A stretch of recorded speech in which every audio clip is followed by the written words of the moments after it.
mother was a virtuous person. She's very faithful to my father, even though my father is a little bit, glamorous.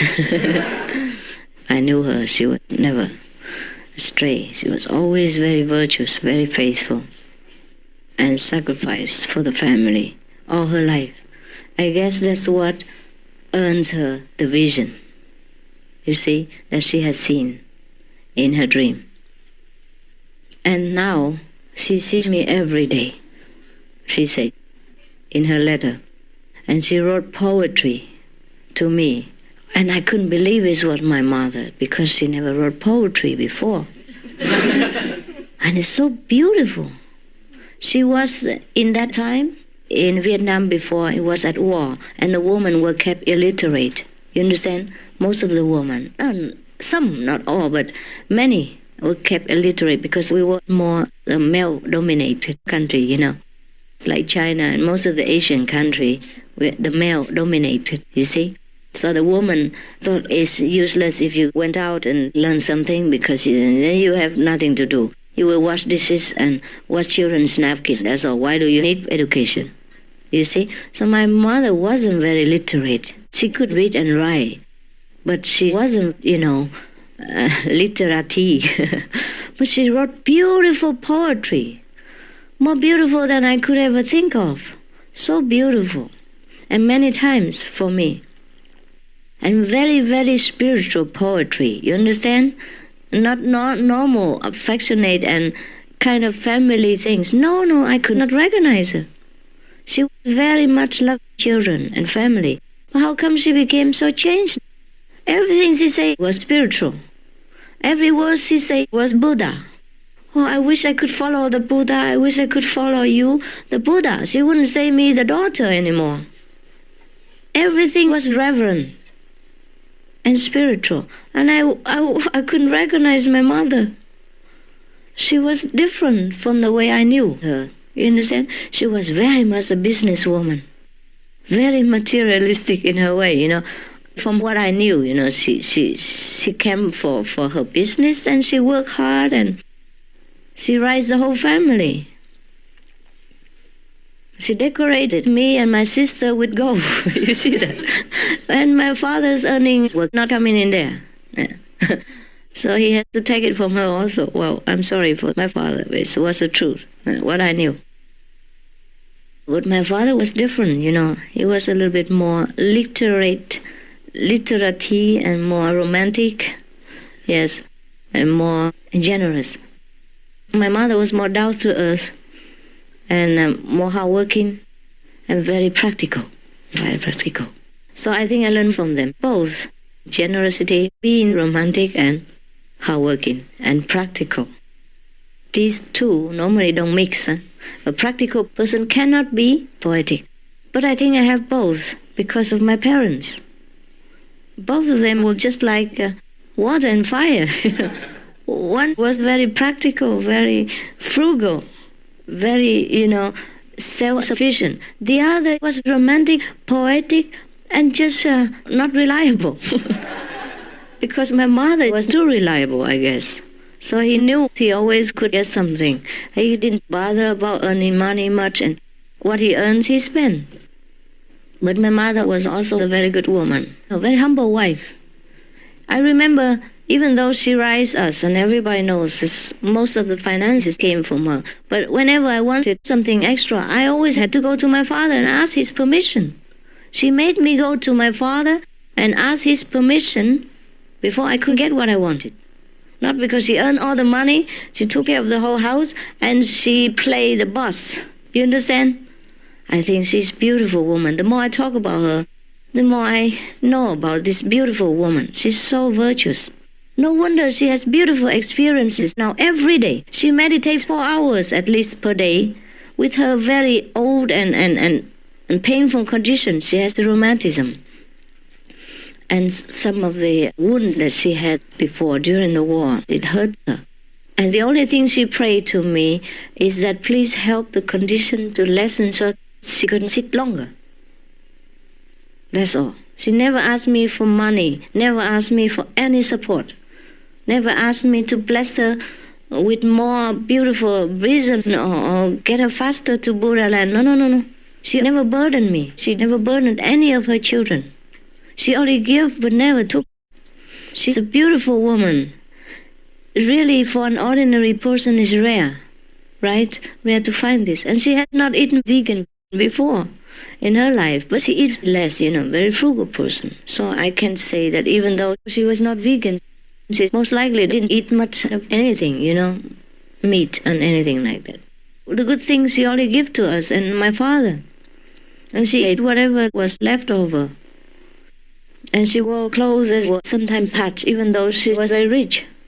All the boxes of gold that she showed me, she never used for her own comfort. Now I know where I learned all these good qualities from. Because when you have your father and mother so close to you, you don't examine them. You understand? You take them for granted. But now, since I'm far away and since I'm talking to you now, I'm more open and I realize what good qualities they have. Not that I want to praise my parents, but I think you can learn something from this. Don't take them for my parents, but maybe for your parents, you understand? Or for anyone that is good that we could learn from. Because I could learn from them also. Their humility, their generosity, their sacrifice. No wonder she can see the inner master every day. And she's so spiritual now. The way she wrote the letter to me, I knew. You understand? And she reported experiences. I knew what a changed woman she was. But even then, she had all these qualities all along. All the virtues that she accumulated all lifelong. And then she could earn this. No wonder she's my mother, I think. It's not by chance, huh? Now talking about it, I remember how beautiful that woman is. And she doesn't even ask me to sponsor her to come out. She always writes, don't worry about them. They're okay. Even when they're not okay. She said, don't worry, just be an xin怎么讲? An xin啊? Just live your life in peace. Take care of yourself. You see? And don't worry about us. Don't burden yourself. She never asked me to come out, to take her out. She worried that she would burden the children. You understand? Yes. It's really a very rare quality. Very rare. Because some of the parents would expect something from their children in return. And they would blame them if they don't give it to them, right? I have raised you, I have given you education, and now you don't take care of us. You give us nothing. They would blame the children, but no, my parents never did, as long as I remember. They never blame us, anyone, for not taking care of them, or not giving them this and that and others, or not being the way they expected. Of course, they would say we have to be this and that and other things. Very good and noble person, and they also didn't blame me. I think I have wonderful parents, and I'm very lucky. So I share with you my fortune in case it helps you. You don't need to worship them, huh? I forbid all the disciples to go to see them. You don't make noise at my house. It's good enough that you make noise where I live here. I sacrifice everything for you, but not my parents. They're old. They need quiet. They cannot entertain you. You should not have to. It's good enough that you trouble me, huh? So don't go try to trouble my parents. They're very old now. They need time to meditate. Both were initiated. My mother meditated a lot. She wake up every morning, she say, from 4 o'clock and meditate to 7. And then evening again, 2-3 hours. She said since initiation she never failed. But the initiation was distant, huh? You're more lucky. I give you personal interview. My mother, parents didn't see me at all. Just a long distance initiation. And she had such beautiful experiences. So have no fear that I'm not with you. Okay? I have never been to Vietnam for 25 years, and my mother sees me every day at her house. And she was the most happy woman the happiest woman on earth, she said. Now she is. She could not imagine that. She could not believe it. She feels so honored, so blissful, so peaceful. And she just says, bless me that I can meditate more and all the time to catch up because I'm too old now. I'm worried I don't have enough time for exercise. That I cannot catch up with the Buddha, she said it like that. If I were younger, I would follow the Buddha immediately, she said. So she just wanted to have more time to meditate. And if you came to their house the way you come to me, the poor woman would never have chance. And she's sick and old and weak from all the sacrifices she made for us, the lousy children.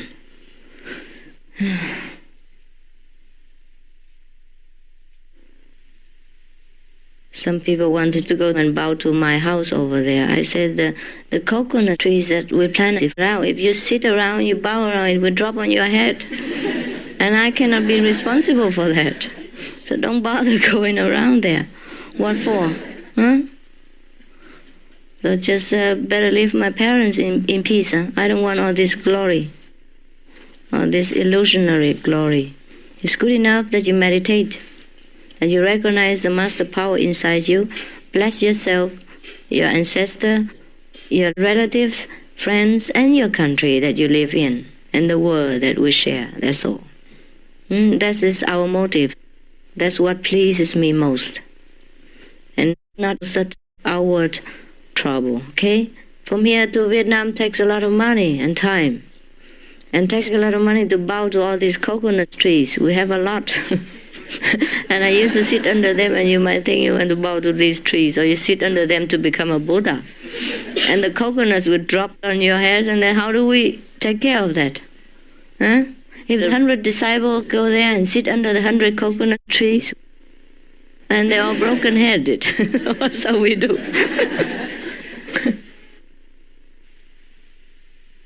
Did it help you, what I told you today? It will? And you try to live up to it? Then at least what I tell you is useful. Otherwise, I'm tired of talking, you understand?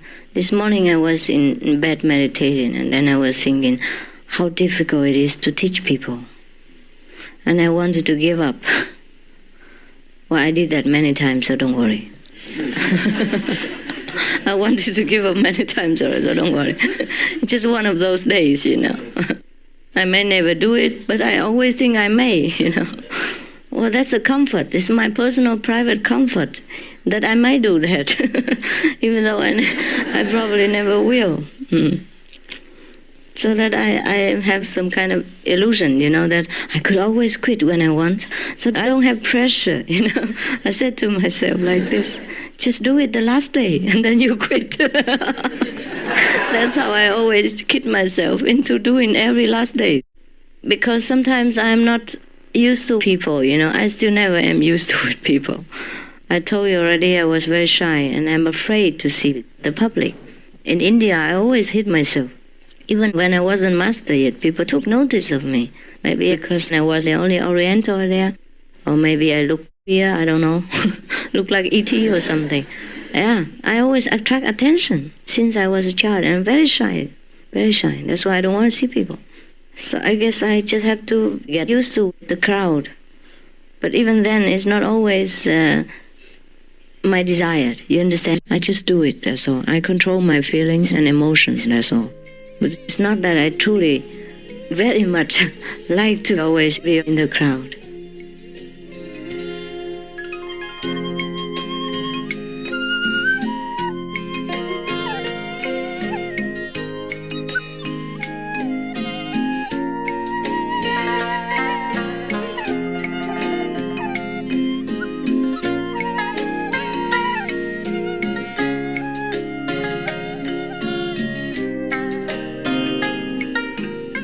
Supreme Master Ching Hai, vegan, is a world-renowned spiritual teacher, humanitarian, and artist.